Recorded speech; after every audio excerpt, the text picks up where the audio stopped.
Bom, boa tarde a todos. Eu acho que agora a gente já tem um bom número, né, de participantes. Bom, a gente vai dar início, então, à palestra do Dr. Edivaldo Sagrilo. Eu vou fazer uma breve apresentação, professor, aí depois o senhor pode complementar também. Bom, o Dr. Edivaldo Sagrilo ele possui graduação em agronomia, possui mestrado em produção vegetal, doutorado em biologia do solo e qualidade biológica do solo. Desde 2001, ele é pesquisador na Empresa Brasileira de Pesquisa Agropecuária, Embrapa, e possui uma vasta experiência na área de ecologia e manejo de solos tropicais e culturas anuais. Professor Edivaldo, o senhor pode ficar à vontade para iniciar a sua palestra. A gente tem aí um tempo que o senhor pode se sentir livre para dar continuidade à palestra.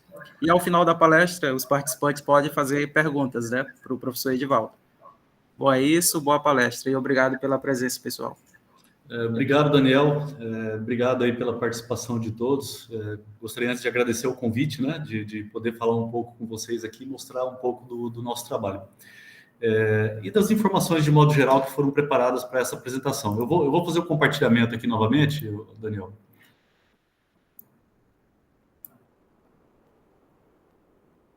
E aí eu queria que vocês me dissessem se está aparecendo aí para vocês.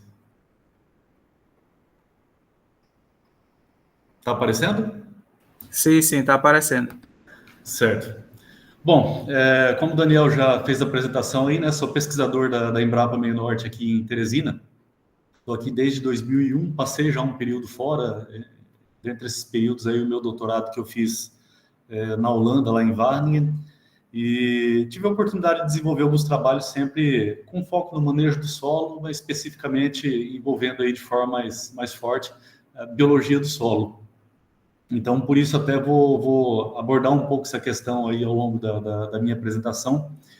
Essa apresentação, o Daniel disse para mim que eu tinha um tema livre para definir, e aí coincidiu de eu estar escrevendo um artigo para aquele periódico Tópicos em Ciências do Solo, e o tópico era justamente os desafios para a produção, para a obtenção de elevadas produtividades de grãos na região meio norte. Então, eu pensei comigo, por que não aproveitar e juntar as duas coisas, né? Então, a mesma revisão que eu estava fazendo para escrever o artigo, eu utilizei para, de alguma forma, estruturar aqui essa apresentação que eu vou compartilhar com vocês agora, tá certo?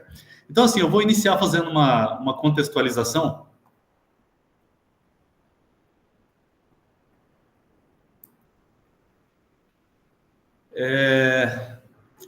Traçando um paralelo de como era a agricultura no país até não muito tempo atrás, eu estou falando não muito tempo atrás, aí um horizonte de aproximadamente 50 anos, e como ela é hoje, né? Vocês viram o slide seguinte aí, está passando normalmente, né? Acredito que está ok. Na década de 70 do século passado, ou seja, em torno de 50 anos atrás, como eu falei, o cenário da agricultura no país ele era completamente diferente do que a gente tem hoje, né? Naquela época, a gente tinha baixíssima produção e baixíssimas produtividades dos mais diversos gêneros agropecuários no país. E a produção, basicamente, ela era concentrada nas regiões sul e sudeste, principalmente nos três estados do sul, porque as condições climáticas daquela região eram talvez um pouco mais parecidas, né, com as condições climáticas da Europa, que eram da onde vieram boa parte dos imigrantes que eram agricultores e que foram para esses estados da região sul, e principalmente aí no estado de São Paulo, talvez um pouco aí no Espírito Santo. E com isso, então, era comum você ter crises de abastecimento de produtos alimentícios de modo geral, e era comum também você ter um cenário de pobreza rural. Na verdade, o meio agro, o meio rural, ele era visto com de certa forma, assim, com um preconceito, porque tudo que era bom estava vinculado à vida urbana, e tudo que era vinculado à pobreza e atraso, de certa forma, era vinculado ao meio rural. De modo geral, se você considerar o agronegócio de hoje, essa situação ela mudou completamente. E havia uma completa ausência de conhecimento, de tecnologias para produção sob condições de agricultura tropical, porque, como eu falei para vocês, os produtores, principalmente naquela época, eles eram produtores que adotavam tecnologias oriundas de outros países, principalmente da Europa. Então, o pacote tecnológico ele era restrito àquelas culturas parecidas com as culturas que eram cultivadas em países europeus e que eram possíveis ser cultivadas na região sul e sudeste do país. E não tinha, por parte do governo também, políticas públicas adequadas para o desenvolvimento agrícola. Então, basicamente, o agricultor produzia para sua subsistência. Quando era possível comercializar o excedente da produção, ele comercializava, senão, basicamente, aquilo era usado para o seu próprio consumo. E o Brasil, basicamente, no exterior, era conhecido como produtor de café e açúcar, que eram os principais produtos da pauta de exportação. Passou 50 e poucos anos, qual que é a situação atual que a gente tem aí, né? Você tem milhões e milhões de toneladas dos mais diversos produtos. Se você pegar as projeções da produção de grãos agora para a próxima safra, é de praticamente 300 milhões de toneladas, aí em torno de 296 milhões de toneladas, numa área de 79,1 milhões de hectares. É muita coisa? É, mas comparado ao tamanho do país como um todo, é uma área relativamente aí pequena comparado com o território nacional total. Só de soja essa produção é de 145 milhões de toneladas, numa área menor do que 45,9 milhões de hectares. Milho, se você considerar milho a produção da primeira e segunda safra, ou seja, safra principal e safrinha, você tem em torno aí também de 46 milhões de toneladas, produzidos aí em torno de 21 milhões de hectares. De novo, somado a primeira e a segunda safra. 30,8 milhões de toneladas de carne, 41 milhões de toneladas de frutas e 31 bilhões de litros de leite. Não estou falando de milhões de litros, não, é bilhões mesmo de litros de leite. Então, em 50 anos, essa condição mudou de forma substancial.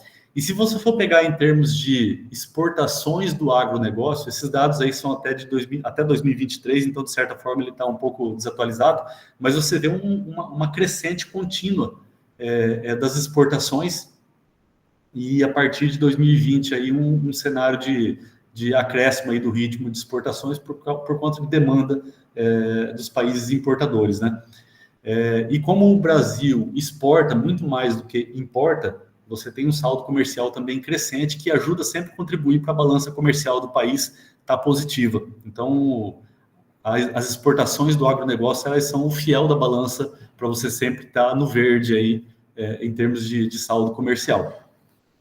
E aqui eu estou mostrando dados de aproximadamente 170 bilhões de dólares, mas as projeções agora são de que elas passarão de 180 bilhões até o final desse ano. Então, um acréscimo substancial aí, comprovando essa continuidade da tendência. E aí a gente pergunta o seguinte: tudo isso, né? Tudo isso que eu mostrei aqui, essa quantidade absurda de produtos agropecuários, essa quantidade absurda de exportações do agronegócio, isso deve usar uma quantidade substancial das áreas do país, né? Mas quando você olha, calcula isso em termos de área proporcional no país, você tem essa situação aqui. Imaginem que esse mapa todo aí do país, as áreas totais dá em torno de 850 milhões de hectares, mais ou menos, no país como um todo. Nós temos ainda, em termos de área preservada, 66,6% do território nacional, ou seja, passa um pouco de 2/3 do nosso território preservado com florestas nativas. Nós temos aí, lá em cima, se vocês pegarem o equivalente lá acho que é a ilha de Marajó, né, que equivale a aproximadamente 3,5% do território nacional, isso é o que equivale das áreas destinadas às construções no nosso país. As cidades, as áreas de infraestrutura, como linhas férreas, rodovias, aeroportos, enfim, tudo aquilo que é construído no país ocupa mais ou menos uma área equivalente à ilha de Marajó. Essa área aqui, equivalente ao Pará, essa área mais clara aí de 13,2%, ela equivale às pastagens plantadas, ou seja, tudo que se tem de pastagem plantada no nosso país, ela equivale a isso aí de 13,2%, que dá o tamanho do estado do Pará. E o que se produz de agricultura, de fato? Tanto culturas de grãos, olerícolas e também florestais, espécies florestais plantadas, elas ocupam apenas em torno de 9% do território nacional, que isso equivale aos estados do Tocantins e do Maranhão juntos. Então, se você parar para pensar, todo esse barulho que o país faz em termos de produção e exportação de gêneros do agro, gêneros alimentícios de modo geral, tudo isso é feito em apenas 9% do território, mais a produção de carne que está restrita a essa questão das áreas com pastagem. Por isso que quando se fala que o país ele pode ser ainda um player ainda maior no cenário internacional, principalmente considerando a possibilidade de você converter parte dessas pastagens, que boa parte delas estão degradadas, e com isso você pode mais do que dobrar a produção agropecuária do país, sem precisar derrubar nenhuma árvore nativa a mais sequer. Então, é por isso que o Brasil incomoda tanto no cenário mundial, por conta da sua capacidade de produção e exportação hoje, e o potencial que tem de crescer sem isso comprometer ainda mais o meio ambiente. E tudo isso é graças a quê? É graças, lógico, ao empenho dos produtores, que são bastante dinâmicos aqui no país, mas principalmente em função do aumento da geração e adoção de tecnologia no país. Esse gráfico aqui que eu estou mostrando para vocês, se vocês pegarem aquela linha verde lá de baixo, ele está um pouco desatualizado, porque essas informações aqui, num gráfico desse jeito, só estão plotadas aí até 2015, mas elas mostram claramente uma tendência de que se vocês pegarem a área em verde lá embaixo, é basicamente a área cultivada, e ela mudou, ela cresceu ao longo do tempo, mas cresceu muito pouco. Agora que ela está passando aí, chegando em torno de 70 milhões de hectares, mas ainda assim cresceu de forma tímida, digamos assim. Mas se vocês pegarem essas barras azuis e a linha de produtividade, elas cresceram de forma absurda, e se você atualizar esse gráfico até agora, 2024, elas continuarão crescendo, e basicamente em função de quê? Em função da produtividade. Essa parte vermelha aí no fundo, ela cresceu, é a área plantada com segunda safra. Então isso mostra que as oportunidades de opção de safrinha, elas cresceram aí, praticamente triplicaram ao longo desses anos aí que estão mostrados nesse gráfico. Mas isso mostra o quê? Isso mostra que com o aumento da tecnologia, você gera aumento de produção e aumento de produtividade, e com isso você possibilita poupar terra. Ou seja, se você for prestar atenção nesses dados aí, como está escrito aí em inglês, né, que para produzir hoje a mesma quantidade de grãos que se produzia com a base na produtividade de 1976, que é quando essa avaliação aí começou, seria necessário 3,3 vezes mais área cultivada para você ter a mesma quantidade que você tem hoje, mas graças ao aumento da produtividade. Então isso mostra a importância de você não gastar recursos em pesquisa, mas você investir recursos em pesquisas, porque isso é um investimento, não é um gasto. Você tem um retorno substancial aí.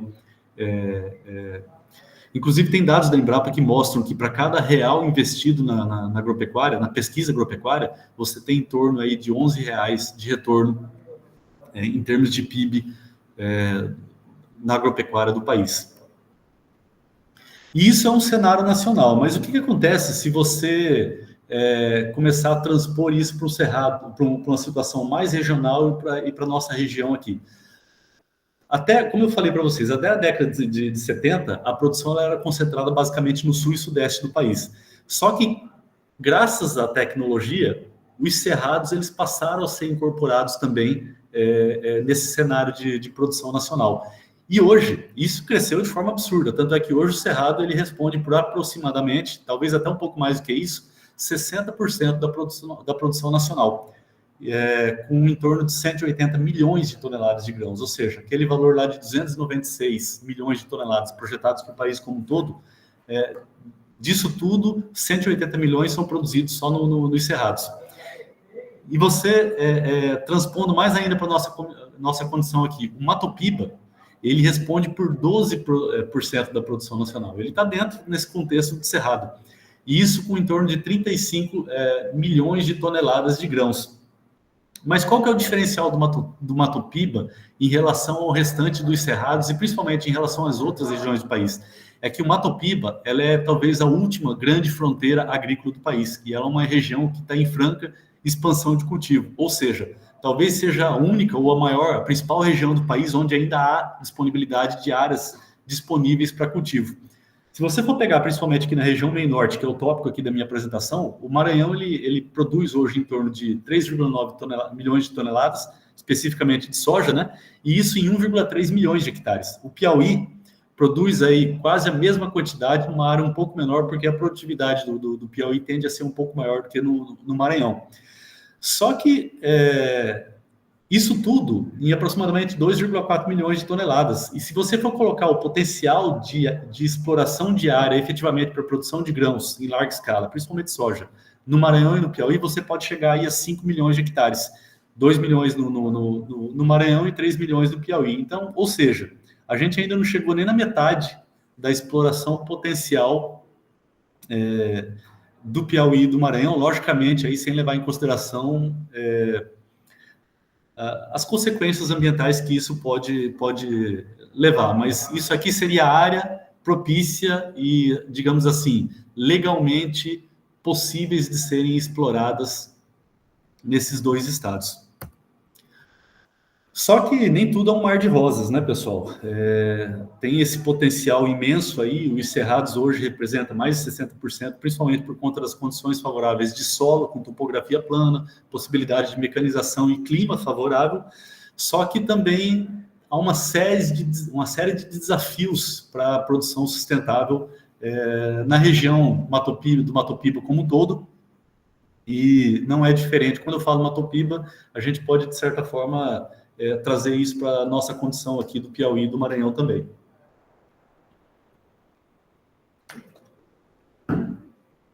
E tem uns dados recentes dessa fonte aí de Almeida, que foi publicado agora esse ano, num livro da Sociedade Americana de Ciência do Solo, em que foi feito um levantamento aí mostrando que a predominância dos solos nessa região, né, é em torno aí de 28% de latossolos, 23% de argissolos, 21% dos neossolos e em torno de 18% de plintossolos. Juntos, são mais de 90% da superfície dos solos no Mato Piba. E é mais ou menos essa a distribuição desses solos no Mato Piba. Se vocês pegarem aqui, principalmente o Maranhão e o Piauí, vocês vão ver aí que tem a ocorrência de muito latossolo e argissolo no Maranhão, no Piauí também, muito neossolo, mais para a região do meio, para o norte do Maranhão, e toda a região sul do Piauí e do Maranhão, você tem aí uma ocorrência bastante forte de neossolos e também um pouco mais ao norte do Maranhão. Isso mostra, então, que esses solos são predominantes e todos eles, invariavelmente, apresentam algumas limitações, né? Só mencionando rapidamente aqui, se você pegar os latossolos, ele tem uma característica favorável, que é pouca restrição ao crescimento das raízes, porque geralmente são solos bastante profundos, bastante desenvolvidos, né? Solos mais, geologicamente falando, são solos mais velhos. Então, eles não têm restrição física, digamos assim, ao crescimento das raízes. Entretanto, eles têm restrições químicas, porque são solos de baixíssima fertilidade natural, principalmente aí em função de elevados teores de hidrogênio e alumínio. Com isso, você tem acidez elevada nesses solos, porque que é uma característica bastante restritiva ao desenvolvimento das plantas, né? E, além disso, você tem baixos teores de matéria orgânica do solo, baixa capacidade de troca de cátions, e com isso você tem uma dificuldade de manter nutrientes em condições disponíveis desses solos, né? Então, você tem um processo bastante severo de lixiviação de nutrientes. E, invariavelmente, esses solos eles apresentam nessa região textura arenosa, o que dificulta bastante a retenção de água. Isso vocês vão ver, eu vou colocar mais adiante aí, que é um fator limitante grave também nesses solos. E aqui, só para mostrar para vocês, isso aqui não é necessariamente um perfil da nossa região, mas é um perfil de latossolo mostrando que é um perfil bastante profundo aí, né? Mas que, se bem trabalhado, permite a inclusão de culturas aí, o cultivo de culturas, como essa figura aí do lado direito mostra para vocês. Os argissolos, do ponto de vista químico e mineralógico, eles são relativamente similares aos latossolos, mas eles têm uma característica marcante, que é um gradiente do teor de argila, né? Então, normalmente, nesses solos, você tem um horizonte superficial mais arenoso, ao passo que há uma mudança, um gradiente aí de mudança dos teores de argila, e quando você vai para o horizonte B, você tem aí um maior teor de argila. E muitas vezes isso é mencionado talvez como uma limitação desses solos, porque esse gradiente mais argiloso faz com que a água percole rapidamente da superfície, e quando ela chega nesse horizonte B, ela tem uma maior dificuldade, gerando um risco de erosão. Além disso também, se vocês levarem em consideração que boa parte, por exemplo, dos solos aí da região onde vocês estão aí, né, Chapadinha, Brejo, existe a ocorrência desses solos, desses argissolos, e todos os solos dessa região aí, é uma questão geológica, né, eles são oriundos dessa formação barreiras. Toda a região dos tabuleiros aí, de certa forma, tem uma influência dessa formação barreiras, e esses solos, eles são muito sujeitos ao adensamento. Tanto é que, muitas vezes, os agricultores, mesmo lançando mão de práticas conservacionistas de manejo com rotação, uso de braquiária, plantas de cobertura e plantio direto, de tempos em tempos, a recomendação em algumas áreas de que seja feita a escarificação desses solos, justamente porque eles têm essa tendência natural, devido à geologia deles, de ter esse adensamento. E aqui, só para exemplificar, né, essas características desses solos, dá para ver que claramente, com a medida que aumenta a profundidade, aí você tem uma tendência de um teor de argila maior do que na extrema superfície desses solos. E os neossolos, né, que são solos bastante argilosos aí, que são caracterizados por terem baixíssimo teor de argila, também tem baixos teores de matéria orgânica e capacidade de troca de cátions, e principalmente baixa capacidade de retenção de água, que é uma característica que limita bastante aí o manejo dele, principalmente quando você tem condições de veranico.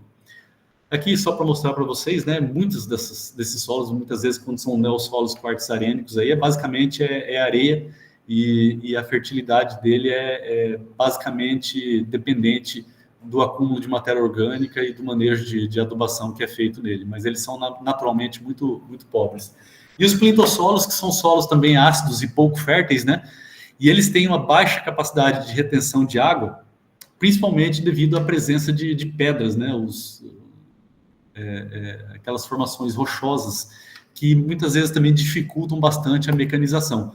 No Maranhão, ocorre desses solos, principalmente aí na região um pouco ao norte, aí, e partindo para o lado da Baixada, é relativamente comum encontrar esses solos, mas no Tocantins esses solos são bastante frequentes, exatamente do jeito que vocês estão vendo nessas fotos aí. Esse aqui é um solo do norte do Tocantins, e apesar de, em condições adequadas de chuva e de adubação, você conseguir obter produtividades relativamente elevadas, eles apresentam um desafio grandíssimo aí ao manejo.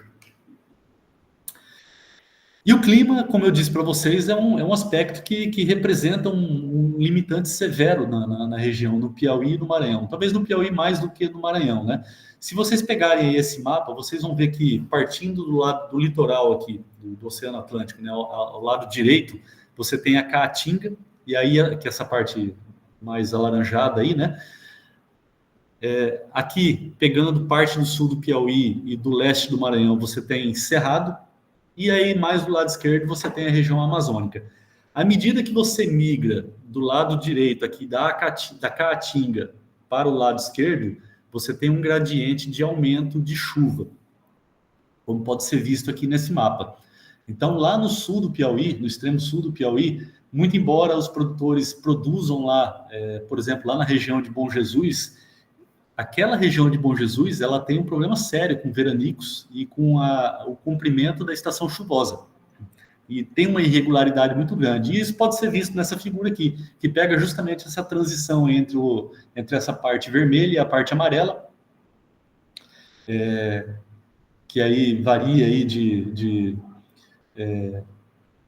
900 milímetros a 1.100 na parte vermelha, até 1.100, 1.300 na parte amarela, para essa parte mais verde aí que pega todo o lado do Maranhão. Entretanto, o Maranhão, essa borda leste do Maranhão, que é aí onde está Chapadinha, Brejo, ela está bastante próxima do Piauí, então ela pega uma influência grande aí desse ambiente, um pouco mais próximo da região semiárida, né? Tanto é que, se vocês estabelecerem uma linha reta, por exemplo, lá de Irauçuba, no Ceará, que é semiárido pesado, tanto é que é um dos principais núcleos de desertificação. Se vocês estabelecerem uma linha reta até a região de Brejo, vocês vão ter aproximadamente 350, 370 quilômetros de distância. O que é muito pouco para você ter uma mudança de clima que te permita produzir soja nessas condições, grãos de modo geral. E aí qual a situação que você tem? Uma baixa quantidade de chuvas, por exemplo, como em Bom Jesus, uma impossibilidade de safrinha, e aí eu coloco uma aspas bem grande nessa impossibilidade de safrinha, tanto em Bom Jesus como em Chapadinha, porque, primeiro que mesmo não sendo possível muitas vezes tirar uma segunda safra comercializável, digamos assim, os produtores plantam uma segunda safra aí de cobertura, principalmente milheto. Mas eu vou voltar a falar sobre isso lá na frente, uma outra opção de safrinha, né? E você tem veranicos frequentes nessa região, aqui mesmo, apesar de chover 1.800 milímetros aqui na região de Brejo, é comum você ter veranicos aí no primeiro ou no segundo meses do período chuvoso, e temperaturas elevadas, né? Porque isso dificulta tudo, né? Temperatura média aí no mês mais frio, ela é em torno de 25 a 27% graus Celsius. Isso nos meses mais frios do ano aí, em termos de temperatura média. Aqui uma foto aqui, uma imagem, né, da Fazenda Barbosa. Vocês veem aí que começa a chover em janeiro, aumenta um pouquinho em fevereiro, muita chuva em março, abril já começa a diminuir, e quando chega junho aí tem meses que chove, mas tem meses que já nem tem chuva mais. E a maior parte do ano praticamente nada de chuva. Isso dificulta, muito embora você tenha condições de ter uma safra em boas condições de chuva, isso dificulta a possibilidade de você ter uma segunda safra na segunda parte do ano, aí, segunda metade do ano, que é a estação seca. Mesma coisa que dados de 2 anos de Bom Jesus. Vocês veem aí que começa no ano de 2019, né? Começou a chover em novembro, choveu um pouquinho em dezembro, aí se estabeleceu mesmo a chuva em janeiro. Quando chegou aí no mês 4, abril já começou a reduzir, e em maio já muito pouca chuva. E no ano seguinte só foi começou a chover no mês de outubro também, novembro, dezembro, em janeiro já não choveu a mesma quantidade que no ano anterior. Então isso aí mostra a irregularidade de chuva que tem nessa região e como isso representa um risco para a produção. E aí então você tem uma combinação perfeita de fatores limitantes, né? Solos arenosos, baixa fertilidade, baixo teor de matéria orgânica, baixa retenção de água, déficit hídrico, veranicos frequentes e temperatura elevada. Isso é uma combinação perfeita com consequência. Essa consequência aqui. Se você tem todos esses fatores limitantes do ponto de vista da fertilidade, da física, fertilidade do solo, capacidade de retenção de água, e o clima complicado, você tem uma situação que vai te levar a isso. A dificuldade, muitas vezes, de você fazer cobertura do solo e um ambiente de extrema baixa resiliência a condições de veranico, a condições de déficit. Então, com isso, você tem uma situação em que um veranico relativamente curto pode levar a perdas severas de produtividade e com isso, você comprometer a sua produtividade. Mas o que está de errado nessa foto aqui, se você for parar para pensar? Aí você começa a refletir sobre o que pode ser feito, né? A gente pode controlar, por exemplo, o problema do solo ser arenoso? Não. A não ser que você gastar milhões de reais aí para cobrir o solo com uma camada de solo fértil, o que é inviável, não tem como você mudar a natureza arenosa do solo. Tem como você controlar a questão do déficit hídrico? Não, muito pelo contrário.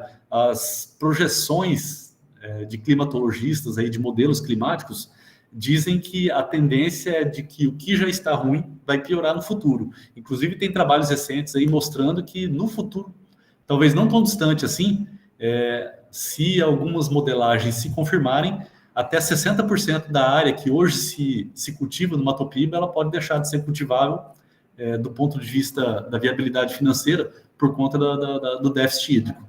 Veranicos frequentes, a gente também não pode controlar isso. Isso é uma característica natural da região. Temperatura elevada também, você não tem como você mudar a temperatura. Baixa fertilidade e baixo teor de matéria orgânica do solo. Opa, aí a gente começa a mudar de figura, porque esse é um dos fatores que a gente tem como interferir e tem como mudar isso. existem práticas de manejo da fertilidade do solo e construção dos teores de matéria orgânica do solo que são possíveis de serem adotados mesmo numa região tão complicada como essa do Piauí e do Maranhão e, por exemplo, aí na região de Brejo, Chapadinha, que é onde vocês estão. E a baixa retenção de água? Isso é possível de ser controlado? Se você fizer um bom manejo da fertilidade, que é esse item anterior. Um bom manejo da fertilidade e a construção da matéria, o acúmulo de matéria orgânica ao longo do perfil do solo, naturalmente você vai aumentar a capacidade de retenção de água do solo e, com isso, o seu solo ele vai se tornar muito mais resiliente às condições de incerteza climática e, inclusive, resistindo muito melhor aos veranicos. Ao ponto aí de agricultores dizerem que em áreas onde antes veranicos de 10 dias levavam a perda de mais de 50% da produtividade, hoje eles aguentam essas mesmas áreas com sistema de manejo integrado, usando braquiária em consórcio com milho, essas áreas aguentam mais do que 20 dias de veranico, passando praticamente incólume, sem haver perda significativa de produtividade quando tem alguns veranicos aí na região. Mas o que eu posso fazer, então? Bom, eu acabei de dizer que eu posso mudar essa situação de baixa fertilidade e de matéria orgânica e, com isso, aumentar a retenção de água no solo. Mas como que isso é possível? Isso, por exemplo, eu garanti que as áreas elas vão ter uma cobertura permanente e abundante dentro de sistemas de manejo tecnificados que permitam eu melhorar toda essa condição química, física e biológica do solo. Aí vocês vão falar para mim, mas essa área aí é uma área de solo fértil, provavelmente de outra região do país onde os solos são mais férteis. Não, essa foto aí, ela é da Fazenda Barbosa, aí de Brejo, pertinho de vocês. É aquela área lá do fundo que vocês estão vendo aí, do milho consorciado com capim. E essa área aqui da foto da direita que vocês veem nua, com as culturas aí sofrendo para se estabelecerem, é da mesma fazenda, tirada no mesmo período, na mesma data. A única coisa que mudou entre uma foto e outra foi o manejo. Então, isso aqui foi feito justamente para o estabelecimento de um outro experimento, sem produção de palhada, sem a integração lavoura-pecuária, justamente com o objetivo de mostrar aí que numa condição dessa, você tem aí a diferença entre o sucesso do manejo sustentável e o sucesso financeiro de uma lavoura e o fracasso total, dependendo da decisão de manejo que você adota. Mas quais são as práticas de manejo que eu posso lançar a mão, por exemplo, para fazer com que essa condição do solo seja melhorada? Bom, a primeira delas é o manejo da fertilidade. E aí já a gente começa não só com a adubação, mas com o manejo da calagem do solo. E é interessante aqui fazer um paralelo, porque a gente tem uma tecnologia muito bem estabelecida para você aplicar, quantificar a necessidade de calcário e aplicar, só que isso para a região centro-sul do país. E aí, quando você vem para essa região aqui, que é uma região de fronteira agrícola, começa a aparecer uma série de incertezas. Primeiro porque, historicamente, se fala que você não consegue produzir soja no primeiro ano em área de abertura de cerrado. Só que os agricultores, em função dos preços elevados da soja no mercado internacional, eles começaram a fazer o quê? Começaram a aplicar grandíssimas quantidades de calcário, muito além das recomendações oficiais, com base naquelas tabelas, com base naquelas equações de cálculo, mesmo sem ter financiamento das agências de fomento, dos bancos, e eles começaram a ver que, aplicando quantidades muito maiores, 2 a 3 vezes maiores do que é recomendado, eles começaram a ter o resultado, e inclusive isso viabilizando a produção de soja no primeiro ano. Só que a gente não tem pesquisas aqui para essa região mostrando isso. E aí, então, a pesquisa começou a ir atrás disso para tentar obter esses dados. Inclusive, eu vi que a Osana está participando aqui dessa apresentação e ela tem um trabalho aí estabelecido, já com 3 anos de avaliação, aí em Brejo, na Fazenda Barbosa, que está dando resultados aí fantásticos para essa condição e vai começar a mudar esse panorama dos agricultores fazerem essas aplicações às cegas. A gente vai começar a ter recomendações para isso, né? E aqui eu vou mostrar um dado para vocês, feito lá próximo de Bom Jesus, lá em Currais, com aplicação de calcário. E aqui foram utilizadas doses elevadas de calcário, variando de 0 até 20 toneladas por hectare. Normalmente, as recomendações não passam de 3 a 4 toneladas por hectare, e aqui a gente chegou a 20. E aqui a gente mostra o seguinte, que a saturação por alumínio, quando você aplica doses de 10 toneladas por hectare ou mais do que isso, a partir de 10 toneladas por hectare, elas já são praticamente reduzidas a muito próximo de 0 logo no primeiro ano. Mas por que isso é importante, você aplicar doses elevadas? É porque se você usar aquelas equações tradicionais, elas vão te dar uma quantidade muito menor.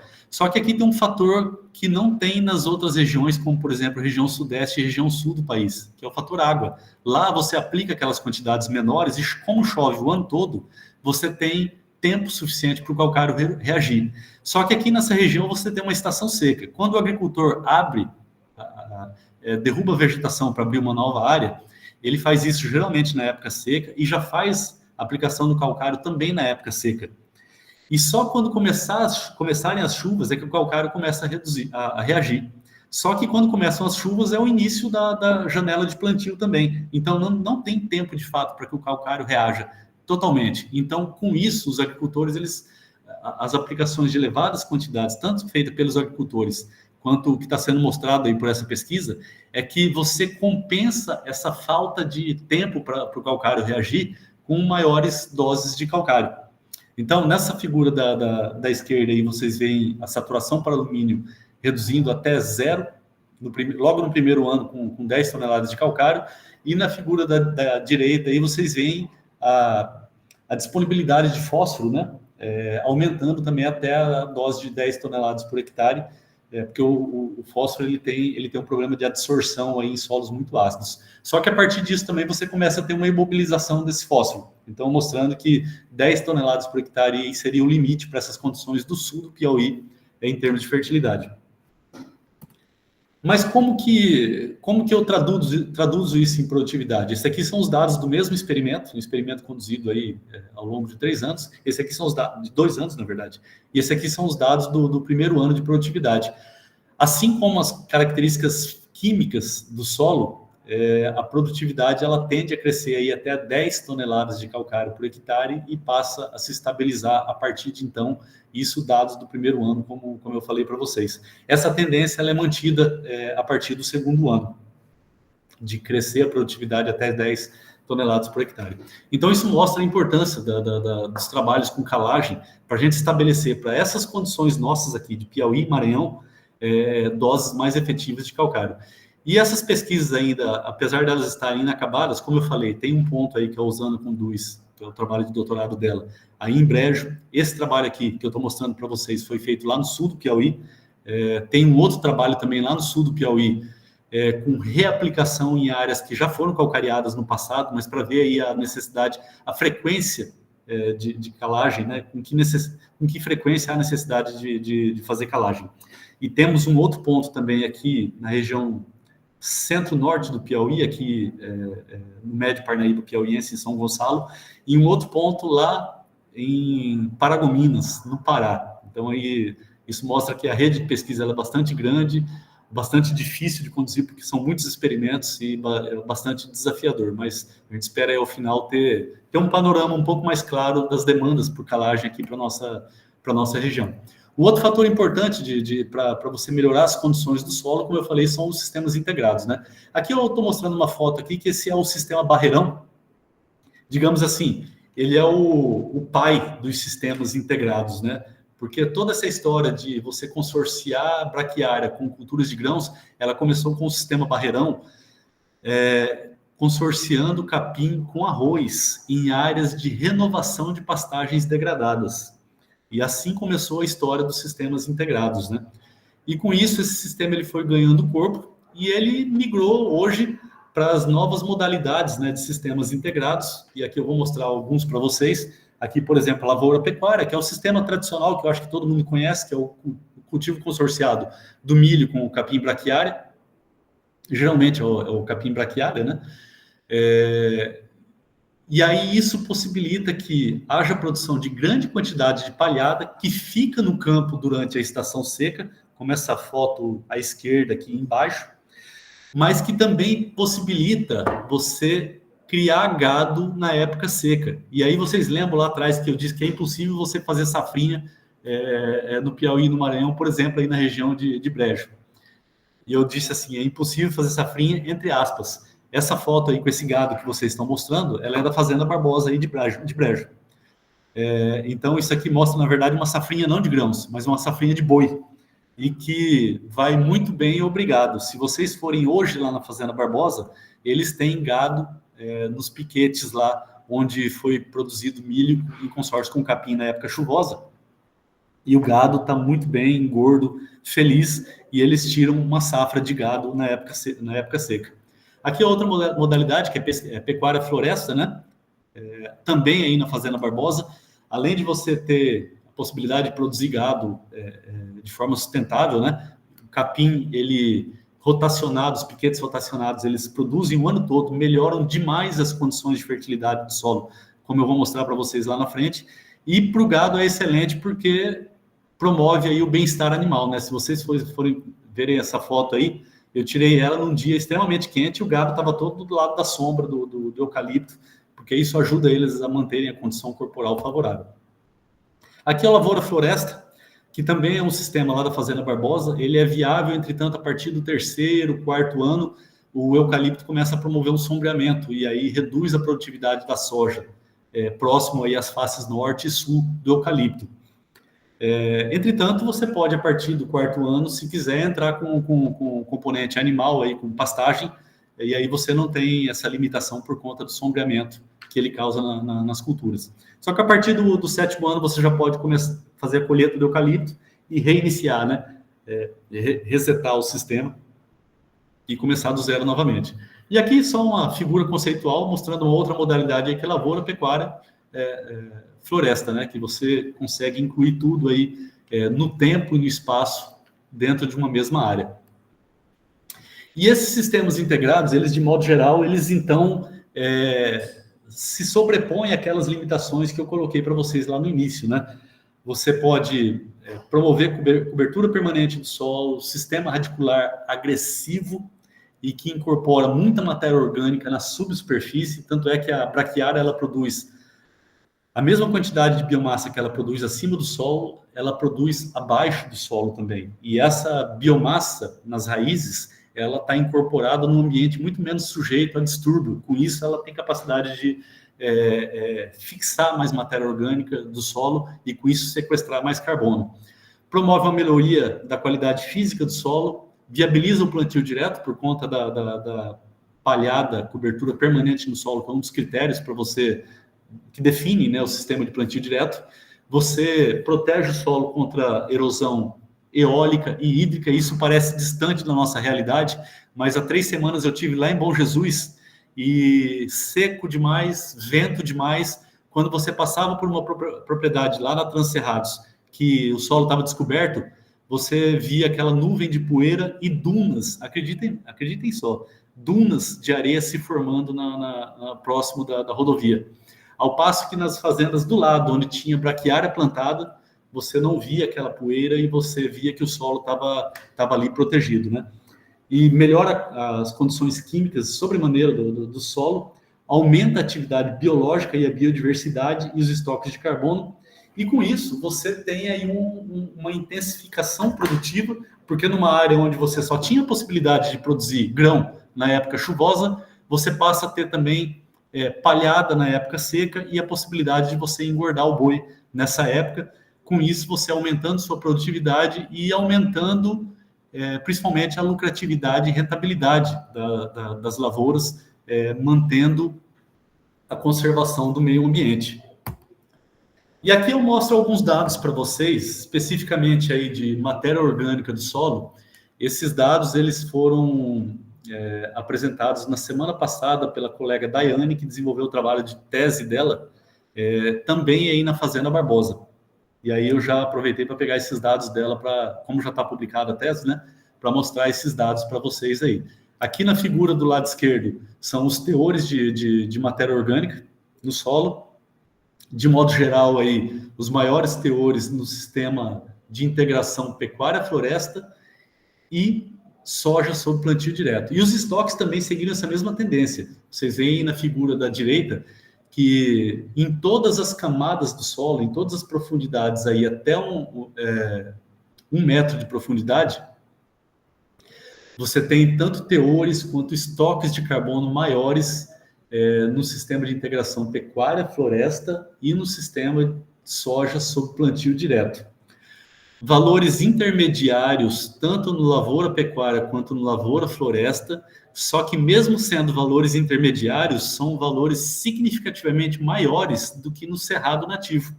Então, vejam só, qualquer um desses 4 sistemas, desde que bem manejados aí para essa região, eles resultam num aumento significativo dos estoques de carbono comparado à mata nativa do cerrado.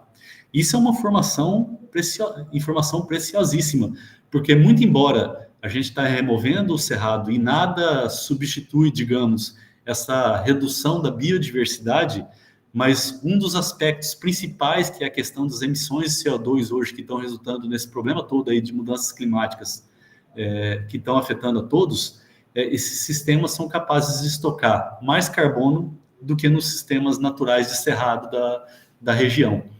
E quando eu falo mais, é muito mais, é mais do que o dobro. Se você pegar o cerrado aí, a capacidade de estoque dele até 1 metro de profundidade é de 70 toneladas de carbono. Isso se você pegar o sistema IPF, é mais do que o dobro, 160 toneladas. O soja sob plantio direto dá praticamente exatamente o dobro dos estoques aí de cerrado. E aí tem uma característica interessante, tanto o ILP como o ILF e o IPF, eles têm em torno de apenas 5 a 6 anos de adoção. Ou seja, é muito pouco tempo para você acumular tanto carbono, principalmente no IPF. E o soja, sob plantio direto, embora tenha dado esse resultado fantástico, aí é uma área de 17 anos de adoção. Ou seja, o tempo necessário sob plantio direto, sem integração com braquiária, o tempo necessário para você ter aumentos substanciais dos estoques de carbono é muito maior do que a dinâmica nos sistemas integrados. E isso mostra aí que essa foto aqui para o IPF, né, até na profundidade de 80 centímetros a 1 metro, em apenas 5 a 6 anos de adoção, você consegue aumentar os teores e estoques de carbono orgânico aí em relação aos demais sistemas. Esse aqui é um outro trabalho nosso publicado nesse ano também, mostrando aí num sistema de integração lavoura-pecuária-floresta. Isso aqui é em Pindaré-Mirim. E aí mostrando, é interessante isso aqui porque é um sistema onde o componente florestal ele é o babaçu. E aí entre as plantas de babaçu foi cultivado milho com capim e depois disso entrou o gado. Então configura um sistema de integração lavoura, pecuária e floresta. E aqui a gente vê claramente que aquela barrinha verde ali de cima, que é a pastagem perene, né? E a quarta barrinha, que é esse vermelho mais intenso, é o CLFI, que é o Lavoura Pecuária Floresta 2, que é o sistema com babaçu. Ele é o sistema que resultou nos maiores valores de pH, ou seja, reduziu a acidez. O segundo gráfico aí, aumentaram substancialmente os teores de matéria orgânica do solo, principalmente na camada superficial, e com isso reduziu, principalmente na integração com o babaçu, reduziu aí os componentes da acidez, o hidrogênio mais alumínio e o alumínio total. Então mostra a importância dos sistemas aí e o componente babaçu, que é um componente nativo, tendo um resultado melhor do que aquelas barras em laranja, que é o componente com eucalipto. Então, assim, eucalipto é fantástico, é excelente. Só que se você puder manter babaçu na área, e aí as plantas já estão aí, você não precisa ter um custo adicional para implantar elas, os efeitos delas sobre os estoques, os teores de matéria orgânica e sobre os componentes de acidez é maior ainda. Então, isso mostra aí os potenciais e o campo de pesquisa que ainda a gente tem para avaliar nesses sistemas aí ao longo do tempo. E esses sistemas, eles são responsáveis por aumentar a atividade biológica e a biodiversidade dos sistemas. De modo geral, tanto a macrofauna como a microfauna, né? Se você pegar aqui a influência desses sistemas, por exemplo, esses dados aqui, eles são de análise química do coprólito, do cocô da minhoca. Se você comparar isso com o solo, que é essa barra aqui vertical, vocês vão ver que praticamente todos os componentes da fertilidade dos solos, eles aumentam nos coprólitos em relação ao solo normal, né? Por que isso é importante? Porque cada minhoca, ela tem capacidade de produzir até 75% do seu peso por dia de coprólito, ou seja, ela caga muito, quase 75% do seu peso. E aí, pegando, por exemplo, um dado aqui do Brasil, que é esses dados aqui de Silva et al., eles observaram em torno de 316 quilos de biomassa de minhoca por hectare. Se essa quantidade toda de minhoca produz 75% disso de coprólito, então você tem o equivalente a aproximadamente 237 quilos de coprólitos de minhoca por dia. Se você considerar aí na nossa região, aqui na nossa região de Brejo, 5 meses do ano com umidade adequada do solo, isso chega a uma produção de 36 toneladas de coprólito por ano. Ou seja, é 36 toneladas por ano de humus que essas minhocas são capazes de produzir. Então, você não precisa aplicar humus na sua área. Você precisa produzir biomassa que serve de alimento para essas minhocas e elas, com isso, vão produzir essa quantidade de solo fértil ao longo do tempo. Da mesma forma, se você pegar isso aqui, é dados do sul do Maranhão. Esse sistema aqui em amarelo, lavoura pecuária, ele com milho consorciado com capim-marandu, né? Nesse trabalho aqui, foi observado que ele produziu, na camada de 0 a 10 centímetros, 41 toneladas por hectare de carbono. E dessas 41,5 toneladas, 1,2% é carbono microbiano, que dá aproximadamente aí 500 quilos por hectare de carbono microbiano. Aí você bota toda essa quantidade de carbono, de micro-organismos para trabalhar. Eles não têm só carbono, eles têm nitrogênio e têm fósforo. E esse autor aqui, ele fez uma pesquisa interessante. Ele disse o seguinte, que quando você aumenta a quantidade de adubação fosfatada no solo, você reduz o tempo de reciclagem, de residência do fósforo nos micro-organismos. E, por exemplo, nessa dose aqui de 60 quilos de fósforo por hectare, você tem um tempo de residência de aproximadamente 20 dias. Ou seja, a cada 20 dias, o fósforo é incorporado numa molécula ou numa célula de micro-organismo e 20 dias após ela é liberada, ela é reciclada. Por que isso é importante? Porque esses autores observaram nesse mesmo estudo que para cada grama de solo, você tinha em torno de 37,4 microgramas de fósforo, da biomassa, fósforo microbiano. Você fazendo as contas, um tempo de reciclagem de 20 dias, o fósforo da biomassa microbiana de 37,4 microgramas de fósforo por grama de solo, e uma densidade de solo que a gente tem aqui na nossa região, vamos estabelecer aí, a grosso modo, 1,5 grama por centímetro cúbico, você tem a capacidade de reciclar aí a cada 20 dias 5,61 quilos de fósforo disponibilizado a partir de micro-organismos. Aí você pega, por exemplo, uma curva de demanda de fósforo do milho, por exemplo, aqui para a região de Brejo.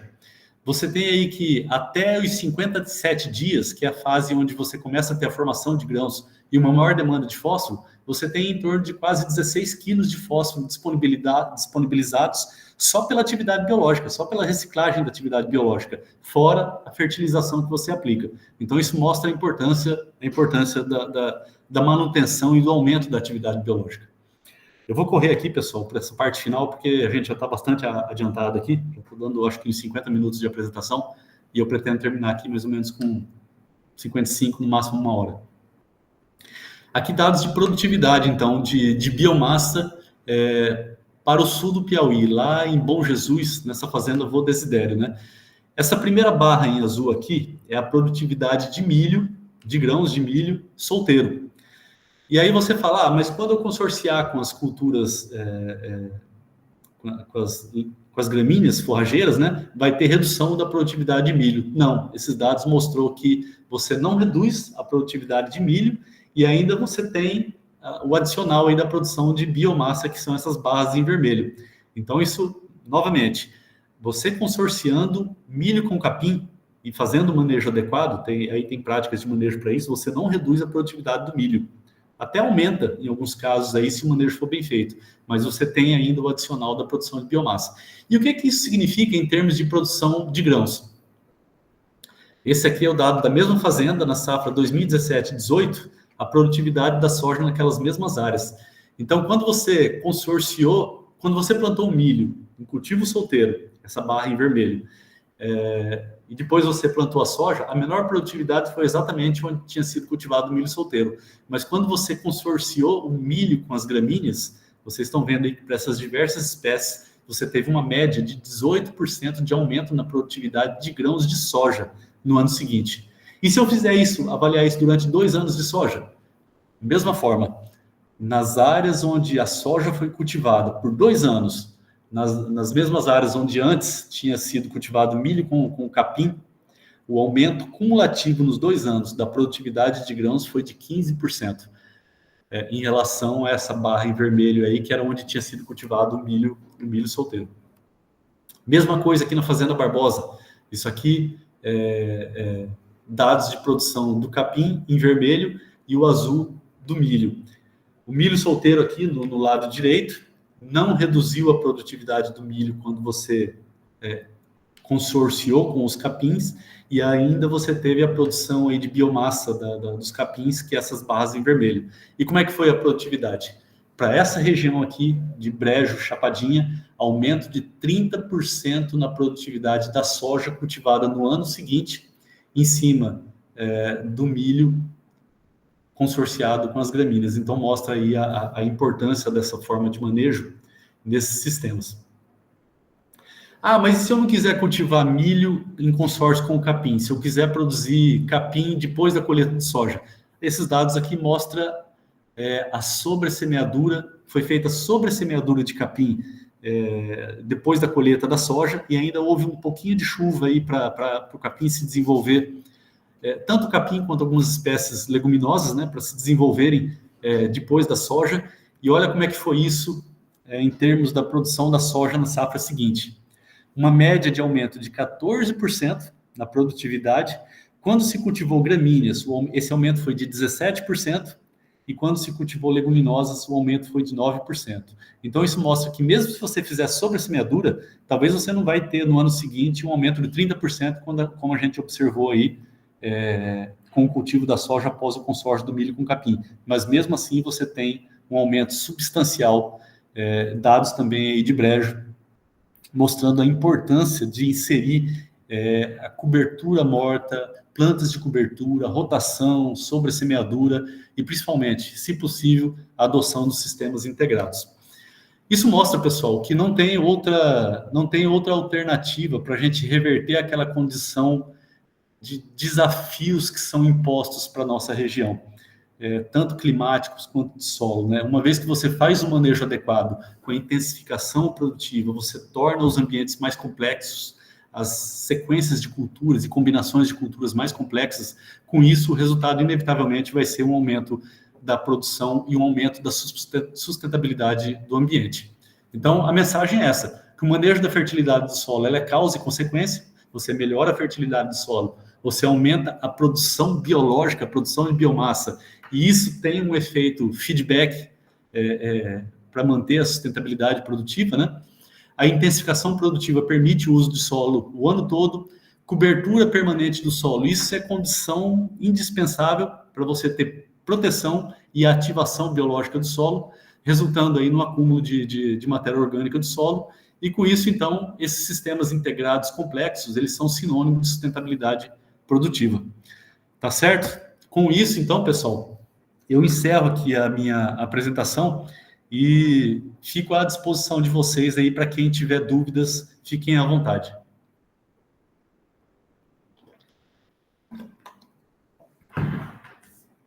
Bom, professor Edivaldo, obrigado pela palestra, né? Excelente palestra. Aí agora a gente abre para perguntas, né? Se alguém tiver perguntas, pode ficar à vontade para fazer. E a gente deixa esse momento aí para vocês. Certo, eu acho que eu falei bastante, né? Não, foi ótimo. Uma hora falando aí. mas eu gostaria muito de interagir com vocês. Então, assim, se vocês tiverem dúvidas, fiquem à vontade, não se sintam constrangidos. Eu também aprendo a cada dia.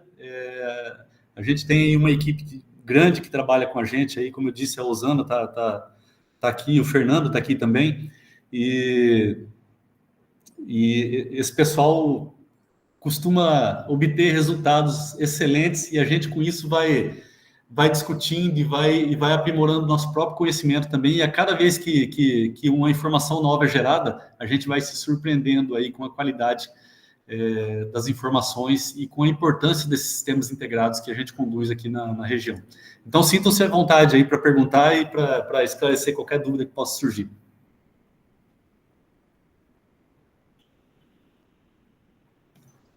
Bom, alguém tem alguma pergunta? Agora é o momento. Pode ficar à vontade. Bom, gente, boa tarde. Obrigada pela palestra, professor Edivaldo. Eu entrei um pouquinho atrasada hoje, também querendo aqui fazer várias coisas, mas tive a oportunidade de ouvir sua palestra, entre uma coisa e outra. E hoje a gente está na disciplina de desenvolvimento sustentável, né? Acho que tem alguns alunos aqui na nossa turma do programa de pós-graduação, que está aqui assistindo a palestra. E hoje mesmo a gente tratou de alguns assuntos, né, justamente relacionados a isso, e de algumas aplicações de fertilizantes no solo, né, para correção do solo, exatamente sobre isso. E, né, os problemas que causam, se em larga escala, colocados de forma desordenadas para a correção do solo. Você falou do calcário, né, para essa correção do solo. E aí minha pergunta era nesse sentido: quais os problemas ambientais que, se levado para a água, né, para os ambientes, para os animais, em excesso, quais os problemas que isso pode causar, né, para o meio ambiente? Rosijane, né? Deixa eu ver se eu entendi, Rosijane, porque o som aqui eu estava tendo um pouco de dificuldade, mas eu acho que você perguntou sobre quais seriam as implicações ambientais do uso de calcário em elevadas doses, né? Isso. É isso, correto? Isso mesmo. Para falar a verdade, assim, eu não tenho conhecimento de trabalhos que tenham abordado isso. Agora, quando você aplica calcário em excesso, você pode ter um problema de desbalanço com nutrientes.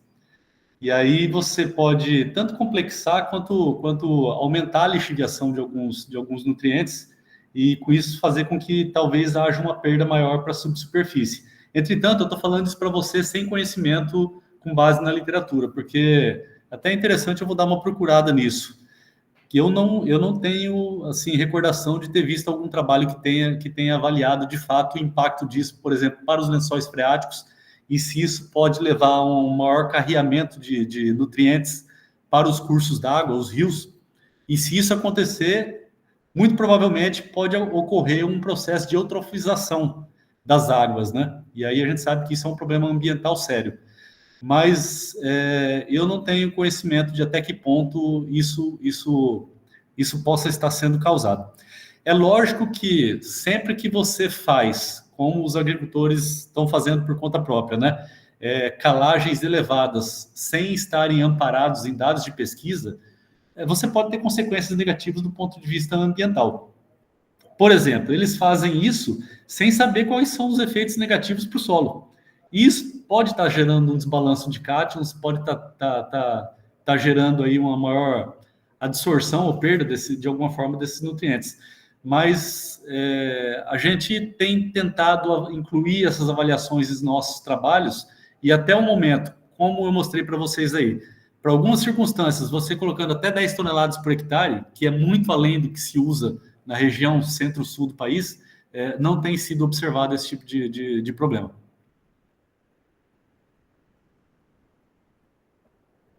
Não sei se foi claro. Sim, seria nesse sentido. A gente também comentou sobre os efeitos, né, os gases de efeito estufa que podem, né, contribuir, né, com esse uso em excesso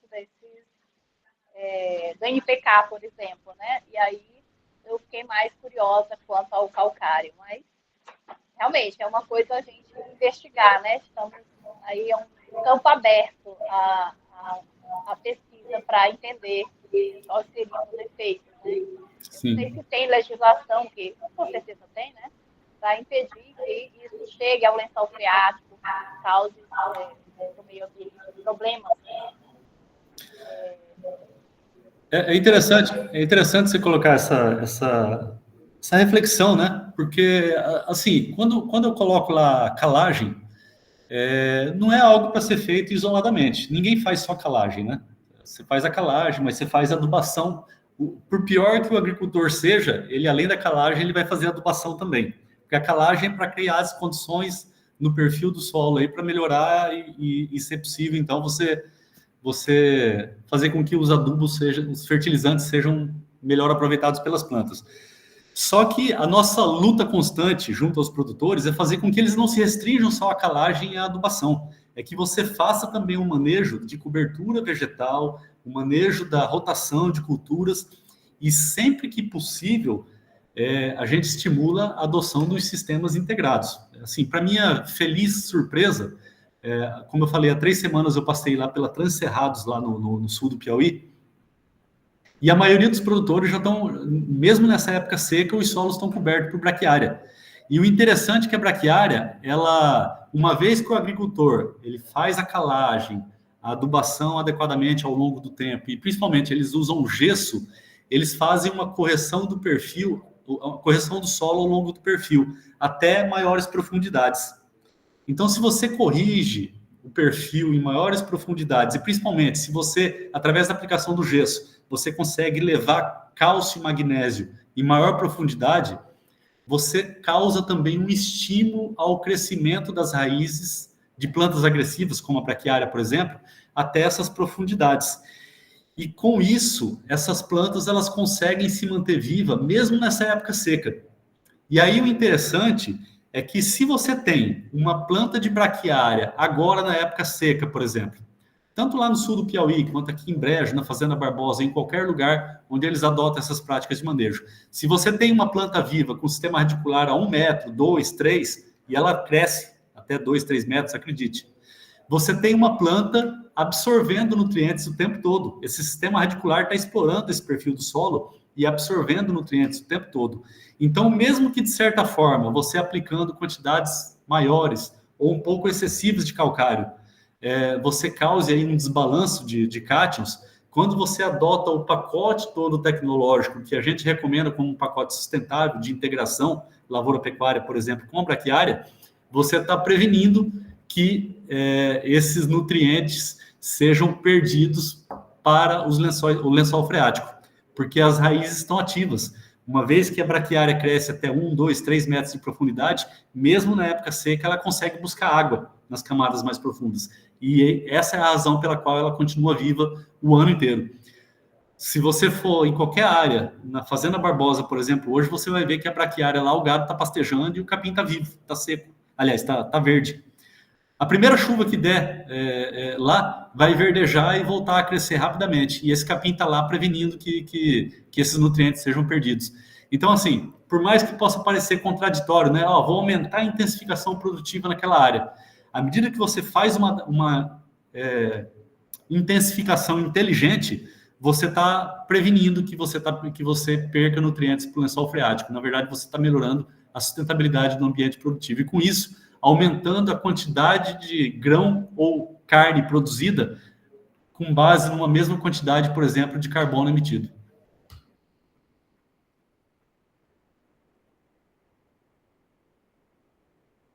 Mas muito pertinente sua colocação, viu, Rosijane?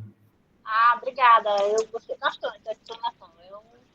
É uma área muito, muito interessante que a gente precisa ficar, né, aprender e ficar atento também, né, e buscar novas pesquisas para investir, né, os produtores essa parte sustentável para que realmente não cause problemas ambientais que retornarão, né? Não só para quem não faz agricultura, quem não trabalha com agricultura, sem dúvida, também, né? Para quem trabalha com agricultura.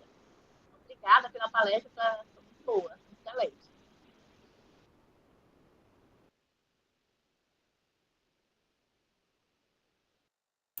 Boa tarde, professor. Boa tarde.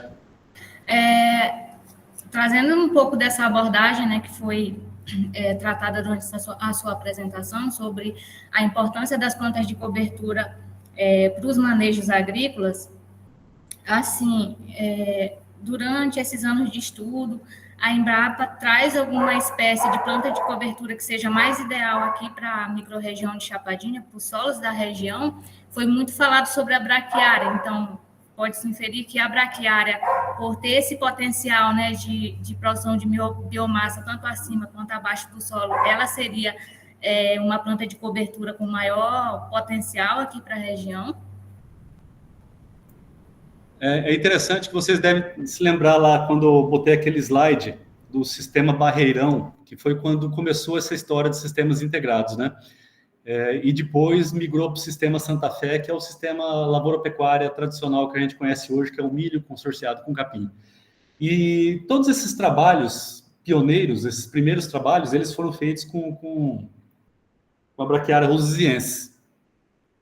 Tanto é que toda a difusão de tecnologia desses sistemas, ela teve início com a braquiária rosuziensis.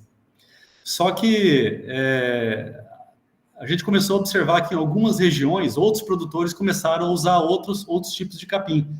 Por exemplo, ali em Brejo, na Fazenda Barbosa, aquele melhor resultado de teores e estoques de matéria orgânica que a gente viu lá naquele sistema de lavoura-floresta, ela é com o capim tamani. Já não é mais urocloa, né, que é a braquiária. É o megatirsus. É os antigos pânicos, né, o colonião. E tanto o tamani como o maçai, os dados eles têm mostrado para a gente que eles têm uma maior capacidade de produzir biomassa naquelas condições. E, invariavelmente, os resultados tanto de biomassa, produção de biomassa, quanto melhoria das condições de fertilidade e condição biológica do solo, eles têm sido melhores com esses capins. Agora, eles têm algumas limitações, porque eles têm uma tendência um pouco maior a formar toceiras, coisa que a braquiária não tem. E mesmo a braquiária brisanta, ela tem se mostrado um pouco melhor do que a rosuziensis aí nas condições de brejo. É isso mesmo, acho que é isso mesmo. Mas isso mostra o seguinte, isso mostra que para cada região, o ideal seja que sejam feitas pesquisas, para você avaliar naquela condição qual é o melhor capim utilizado para consórcio. Vou dar um outro exemplo para vocês. Tem um outro capim que é o capim zuri, é um outro megatirsus.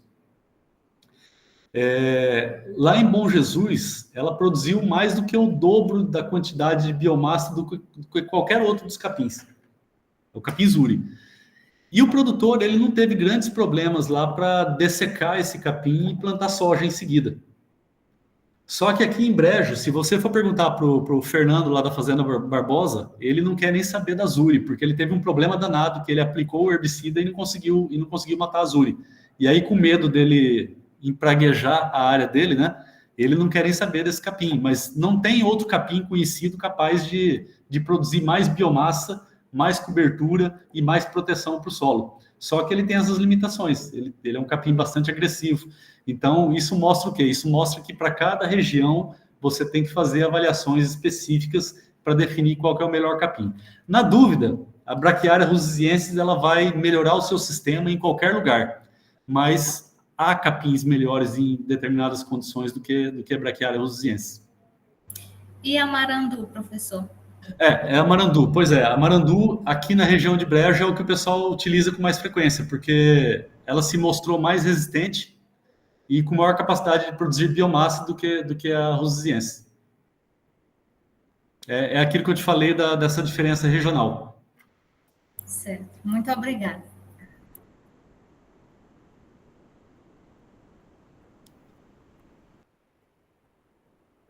Mais perguntas, pessoal? Fiquem à vontade.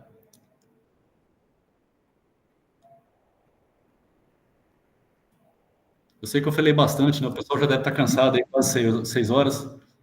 Não, foi ótimo, professor. Só vou ver se tem alguma coisa no chat, mas...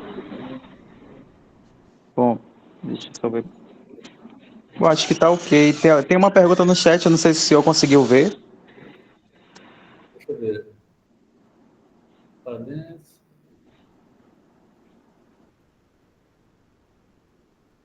Essa da Raíssa. Ela comenta aqui o seguinte: a braquiária é considerada uma espécie exótica e invasora, uma ameaça para espécies nativas do Cerrado.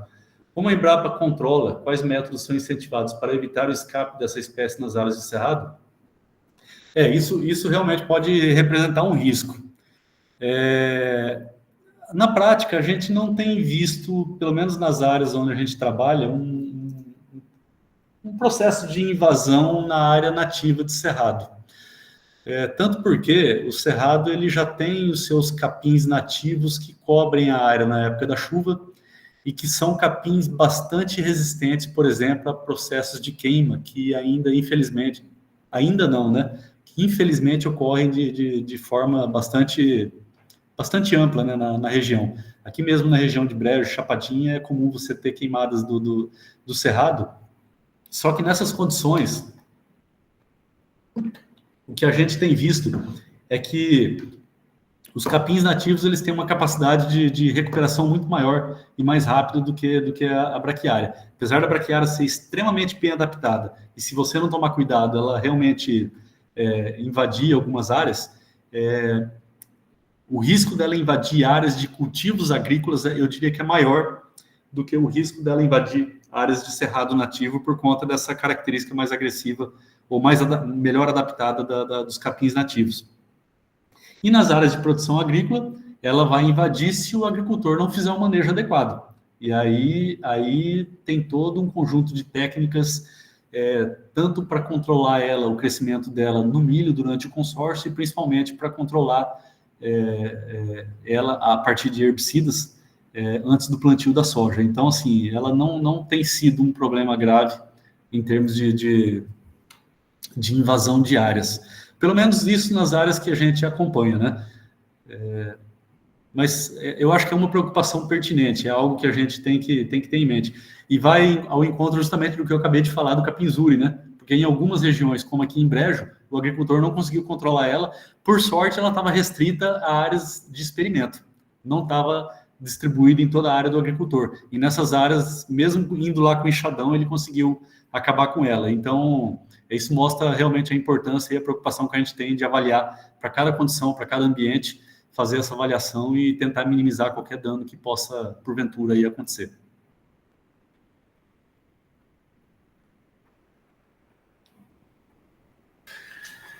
Bom, professor, acredito que é isso. Então, obrigado mais uma vez por ter aceitado, né, palestrar. E eu também gostaria aqui de agradecer, né, a presença de todo mundo. Então, acho que a gente encerra por aqui agora a participação. E é isso, pessoal. Boa tarde a todos. E, professor Edivaldo, muito obrigado novamente. Eu que agradeço e agradeço aí o pessoal que aguentou heroicamente aí praticamente 1h30 essa conversa nossa aí, tá, pessoal? Fiquei muito feliz de falar com vocês aqui. Espero ter outras oportunidades aí no futuro. Muito obrigado.